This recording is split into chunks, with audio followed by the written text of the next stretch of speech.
जय हिंद दोस्तों, स्वागत है आप सभी का यूपीएससी समाधान एंड रिसर्च प्लेटफॉर्म पर। मेरे प्यारे व्यूअर्स, आशा करता हूँ आप सभी अच्छे होंगे, आपकी पढ़ाई भी अच्छी चल रही होगी। जैसा कि कल हमने आपसे वादा किया था कि हम आपको अपने एक नए मोटिवेशनल सेशन की ओर लेकर चलेंगे।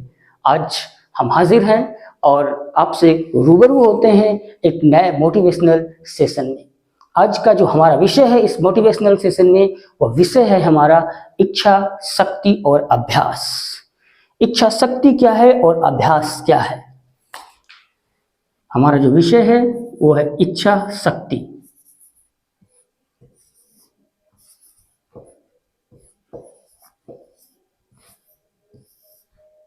इच्छा शक्ति एवं अभ्यास।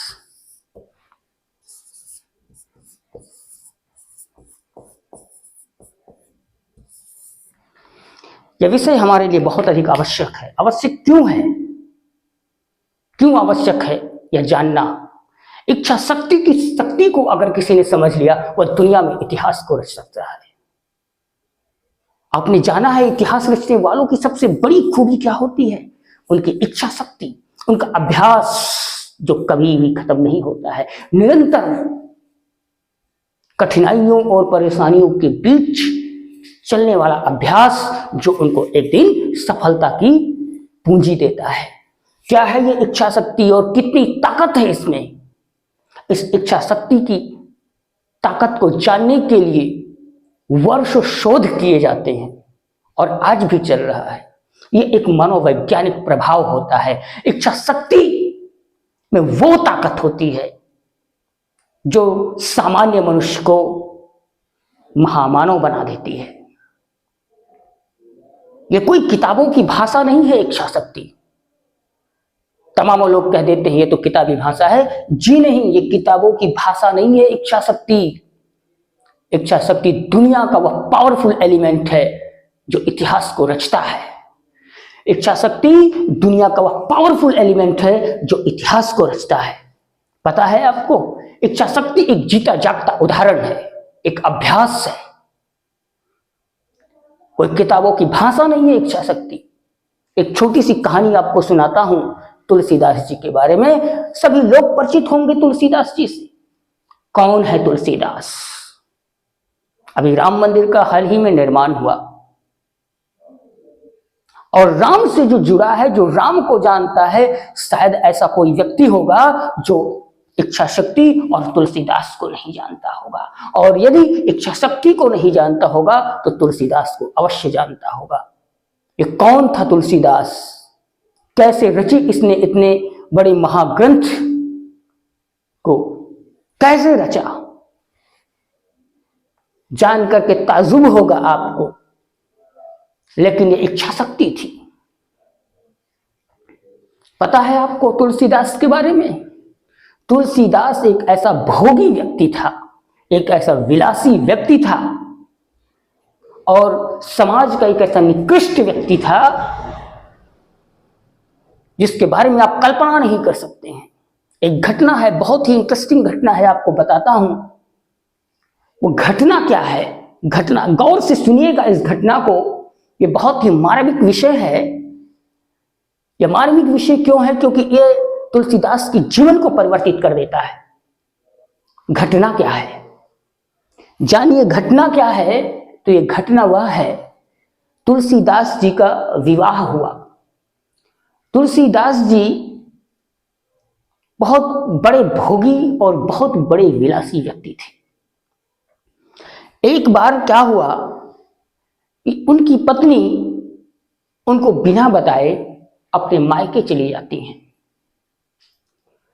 वे घर के बाहर होते हैं, उनको इस बात की जानकारी नहीं होती है और सायंकाल जब वो अपने घर पहुंचते हैं तो पड़ोसी से उनको खबर लगती है कि उनकी पत्नी मायके चली गई है।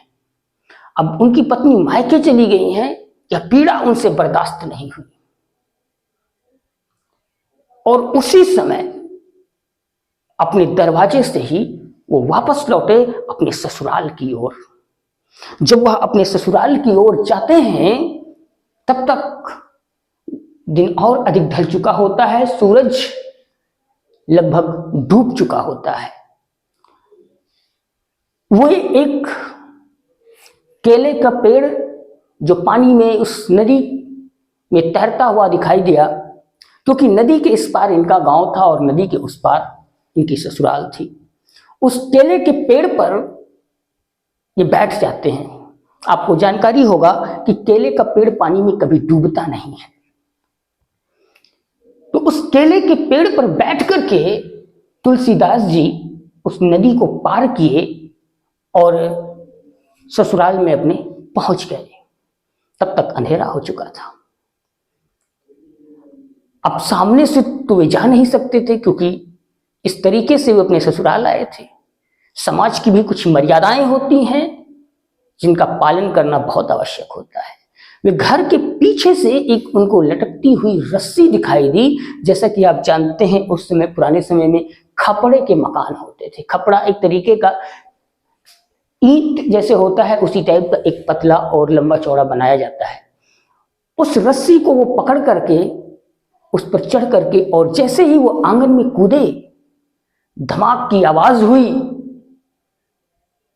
जल्दी से उठ करके उनकी पत्नी आंगन की तरफ आई। क्या हुआ? जब देखा तो तुलसीदास, वह देख करके आश्चर्य कर गई। अरे,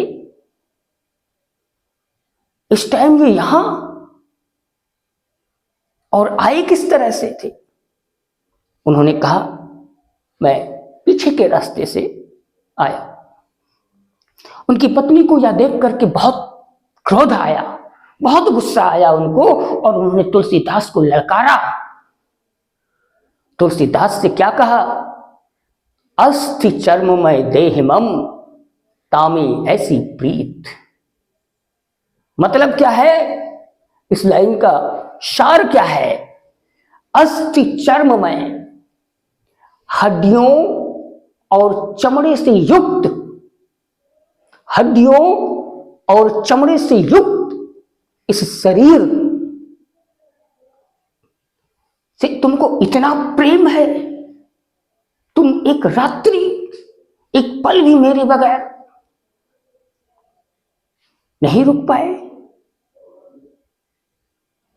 तो अस्थि चर्ममय देहिमम तामे ऐसी प्रीत, और ऐसी जो श्री राम मां होत न तो भवभीत। क्या मर्म है, समझिए इस बात को। स्वयं तुलसीदास जी ने इस लाइन को लिखा है कि उनकी पत्नी कहती है कि अस्थियों, हड्डियों और चमड़े की बनी हुई इस शरीर से तुमको इतना प्रेम है कि तुम एक रात, एक पल भी मेरे बगैर नहीं गुजार सकते हो।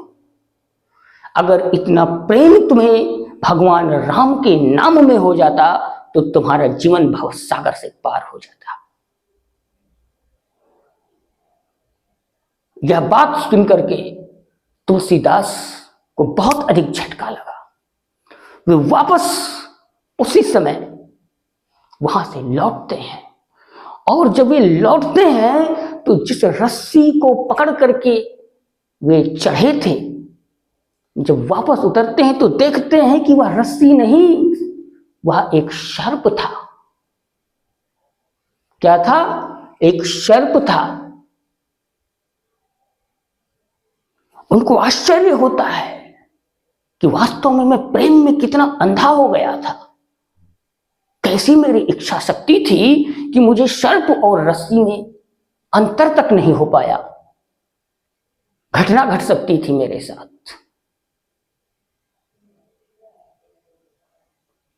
फिर जब वो आगे बढ़े और उस केले के वृक्ष को नदी के जिस किनारे पर उन्होंने रोका था, फिर उसी पर सवार होकर जब वो वापस लौटने की ओर बढ़ने का प्रयास करते हैं तो क्या देखते हैं कि यह केले का वृक्ष नहीं, यह तो लाश है, शव है जो कोई फेंक गया था।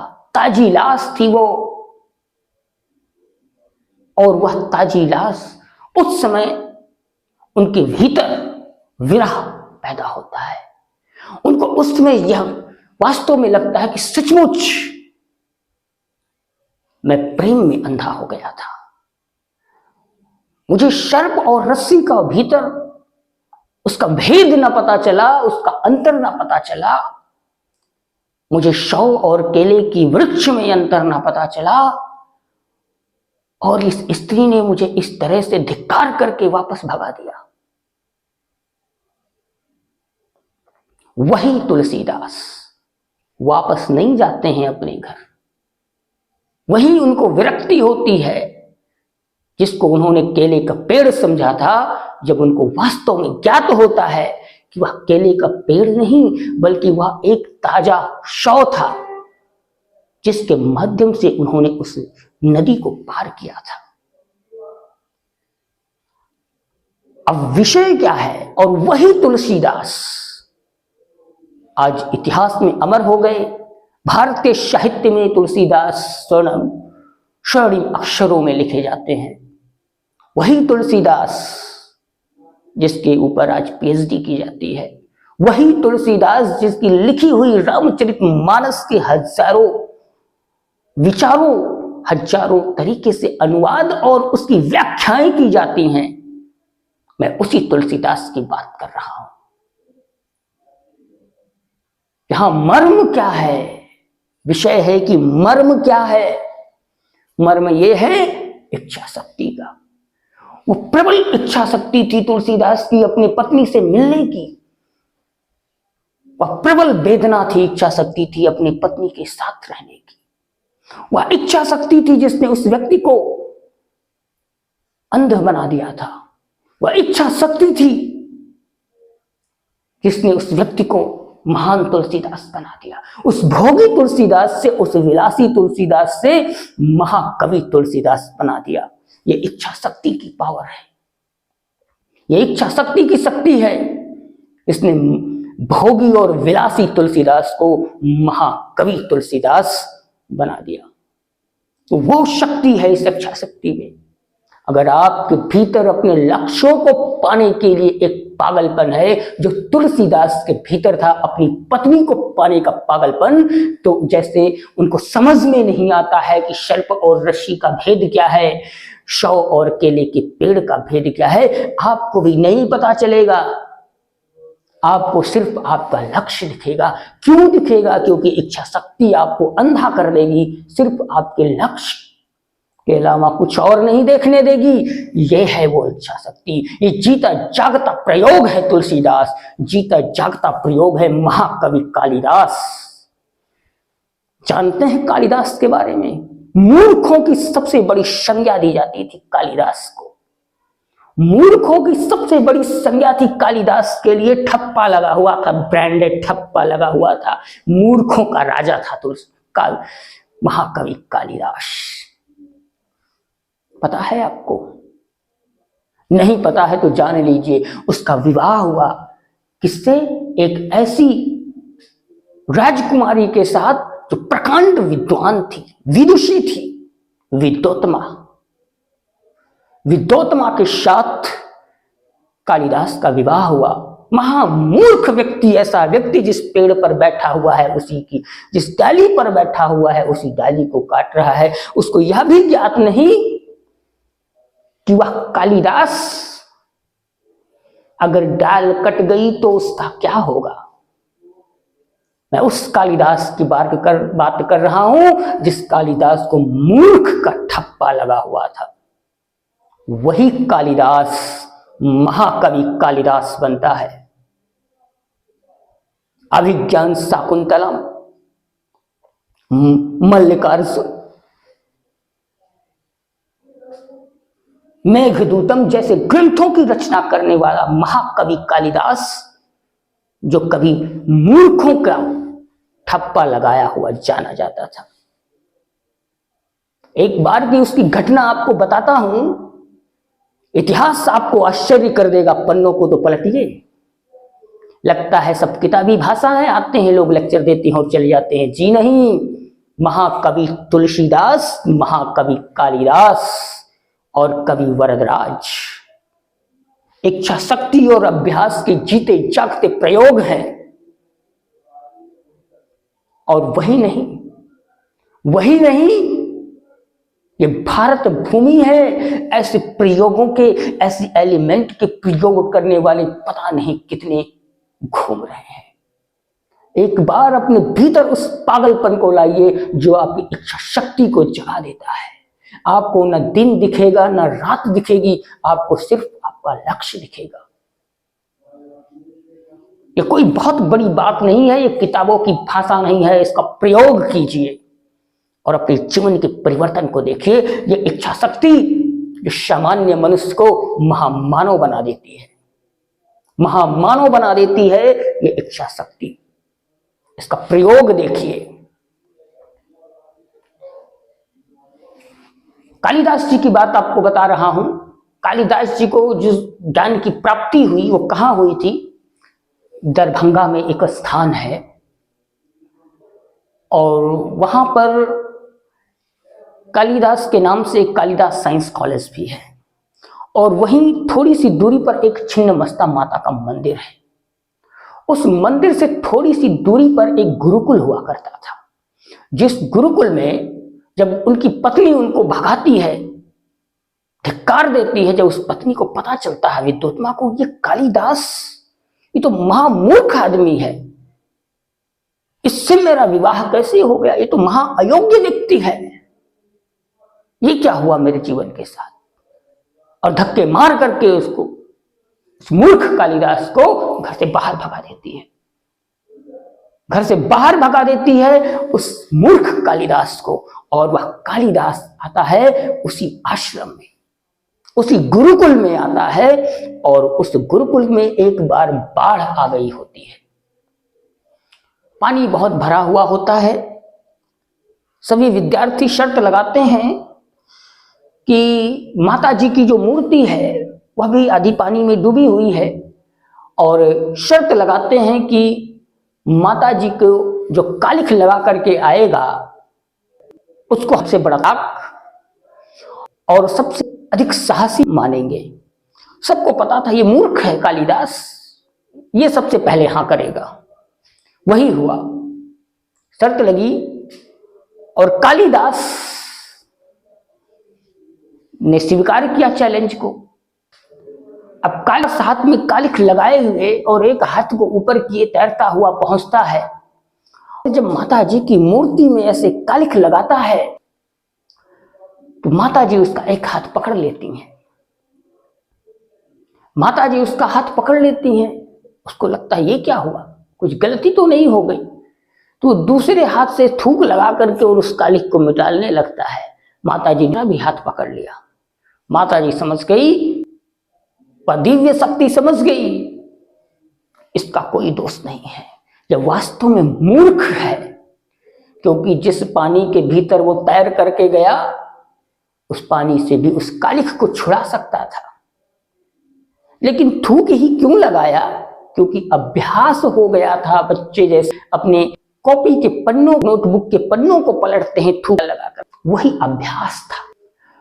और जैसे माता जी ने उसके दोनों हाथों को पकड़ा, उस दिव्य ने उसके दोनों हाथों को पकड़ा, कालिदास को अचानक एक दिव्य अनुभूति होती है और एहसास हुआ, अरे ये मैंने क्या कर दिया।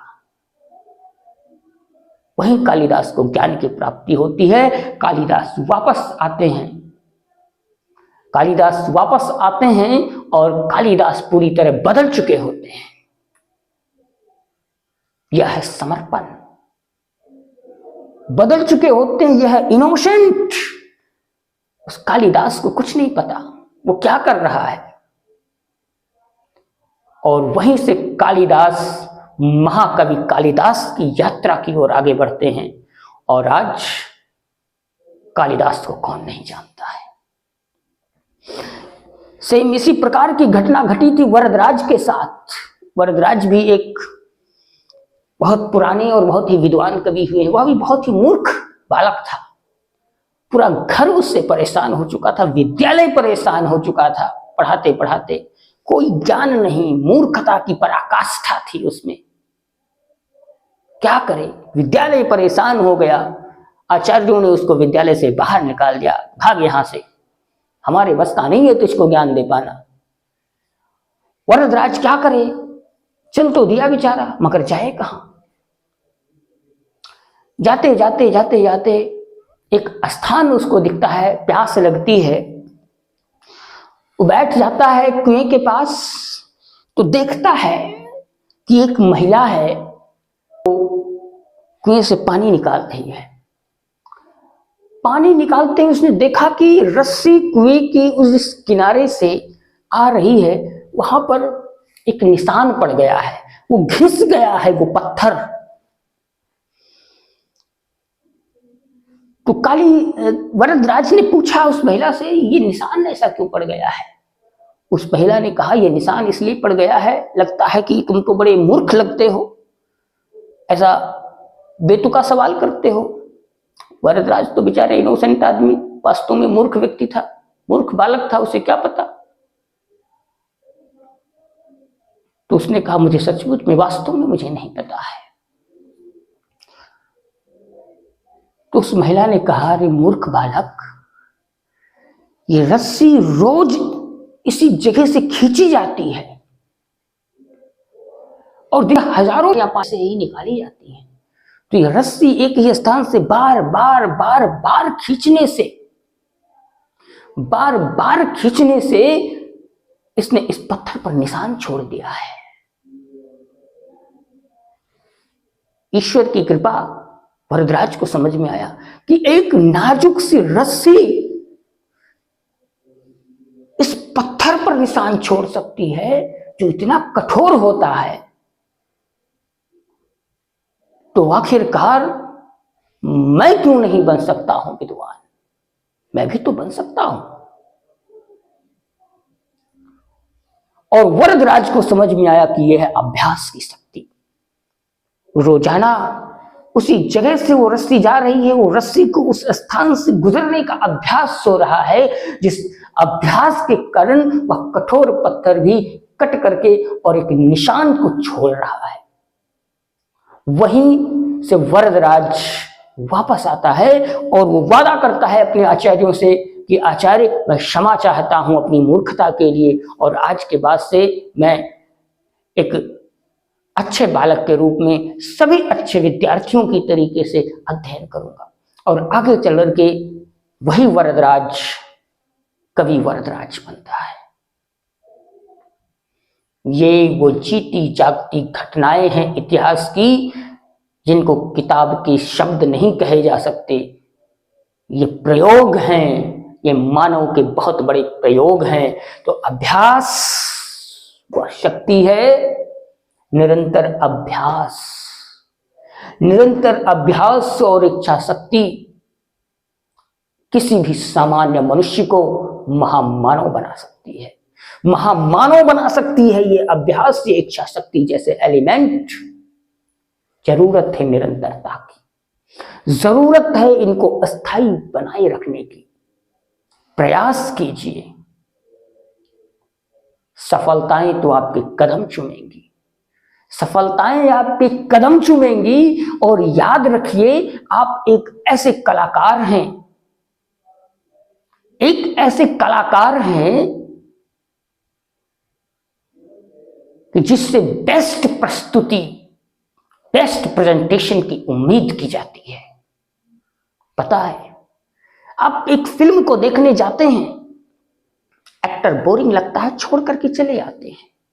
एक्टर बहुत बढ़िया कर रहा है एक्टिंग, आप